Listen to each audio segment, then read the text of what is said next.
Heyo gamers, good afternoon, good evening, whatever time you're watching, welcome back to another Duck of the Stars video. Now I realize it's been over a month since I last posted, and that's been because of world events, because of personal events that have transpired, made it very difficult for me to upload. But if you're watching this video right now, that means that I have overcome my challenges, and we're here today talking about the Nintendo Switch. Now before I get started, if you're new to the channel, if this is your first time watching one of my videos, please consider liking and or subscribing, of course, not obligatory in any ways. However, as a small creator, every follower, every like helps in the long run. I would greatly appreciate it as it inspires me to make more content. And with that out of the way, let's talk about the Nintendo Switch. Now, the Nintendo Switch is one of the, if not the most played console in my collection. And that's partially because I grew up with the console, but also because there are now thousands of games to play on this tiny machine. It truly is a spectacle that so many AAA titles can be played on such a small device. But which one is right for you? Of course, you've probably noticed already that all three versions of the console are out here on display, ready for review. But I struggle with this question too, as there are some subtle differences that make or break a deal when it comes to buying a console. I hope that by the end of this video I will have described accurately all three of these consoles to you, but more importantly, that I will have given you an idea of which console is right for you.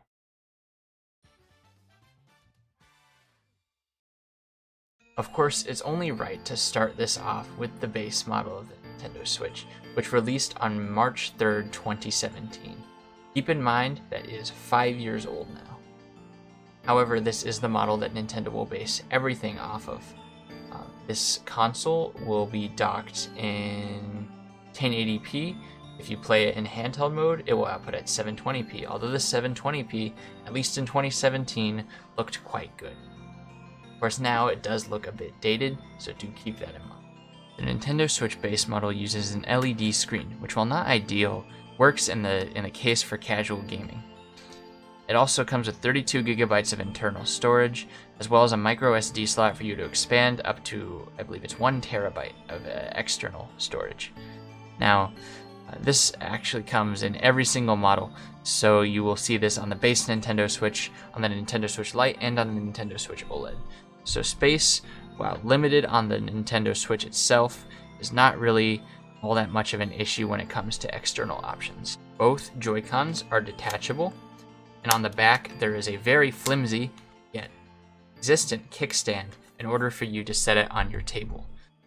Of course, many of these early Switch models had issues, and there is a revised model called version 2.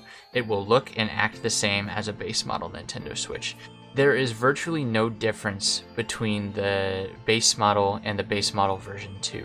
I actually have a launch model right here, and the only difference you are going to find between the two is a longer battery life in the version 2 model, as well as slight screen upgrades, but nothing too noticeable. All in all, this is your typical run-of-the-mill Nintendo Switch. I recommend this to anyone who's playing casually or even playing a moderate amount. Of course, keep in mind that this console is 5 years old now, or at least this model is, and it's really starting to show. There are certain aspects of it that don't hold up, even to last generation's PlayStation 4 and Xbox One. Next up is the Nintendo Switch's younger brother, the Nintendo Switch Lite. Now this console came out on September 20th, 2019, and it retailed for $200. That's $100 less than the typical run-of-the-mill base Switch. With such a low price on a console like this, there obviously had to be some cuts.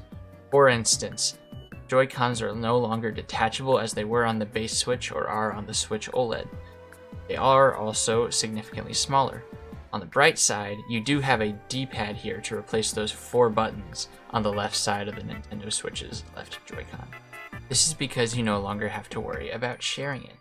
You can see I am not holding a dock with this console. That is because it did not come with a dock, nor can it be attached to a Nintendo Switch or Nintendo Switch OLED dock. This becomes a problem for people, as the Nintendo Switch was seen as a way to socialize with others. Furthermore, there is no longer a kickstand on the Nintendo Switch Lite. That flimsy kickstand on the base model has been replaced with nothing. Of course, some of these things have been seen as benefits to Nintendo Switch Lite owners, especially because you no longer have to worry about the Joy-Cons breaking when sliding them in and out of the console itself. However, for the vast majority of people, this is seen as sort of a letdown for the reason mentioned before. Of course, much like the Nintendo Switch base model, this has, I believe, 32 gigabytes. It will have the same screen quality, although the screen is a little bit smaller, so you may get a better image out of the Switch Lite. However, you may not see many Switch Lites sold in stores anymore, and I'm about to tell you why. Now make no mistake, the Nintendo Switch OLED is the definitive Nintendo Switch. It comes with an extra 32 gigabytes of storage, and with a LAN port on the dock. It comes with a much needed improvement for the screen. Of course, Nintendo put special emphasis on the OLED screen on the Nintendo Switch OLED. That's why it's the name. So to demonstrate, I'm going to quickly show you the screens of the Nintendo Switch OLED and the regular Nintendo Switch. As you can see, the OLED, even with my shitty camera, is a lot clearer. Of course, the screen is a lot bigger, and the colors are a lot more vibrant, I guess is the best way to put it. If you want to play in handheld mode, you are going to get by far the best experience on the Nintendo Switch OLED. Now, OLED screens do tend to have burn-in issues from what people have been experimenting with on this site. Doesn't seem like that will be any problem for you unless you are using it 24 hours a day, which of course nobody is doing it. The dock is the definitive version of the dock. The console is the definitive version of the console. Nintendo even replaced the flimsy kickstand they had been criticized for in the base model. Now the entire back opens up. One of many things that makes the Nintendo Switch OLED the definitive model. The caveat to that is that this console is $50 more. Now, I will leave it up to you to decide whether these upgrades are worth it, but I will say that this feels much more professional than the Nintendo Switch base model. The materials used even on the back makes you feel much more like you're using a device and not a toy. And overall, I recommend the Nintendo Switch OLED to anyone who is serious, dedicated to their Nintendo Switch experience, as those who will require a LAN adapter will end up spending around the same amount anyways in order to get the same experience that you will on the Nintendo Switch OLED. So that concludes our journey through the life cycle of the Nintendo Switch thus far. If you already own a Nintendo Switch, please let me know what model you have in the comments below, and whether or not you like it and why. If you don't have one but are looking for one, also let me know whether this video helped you out in finding what you were looking for.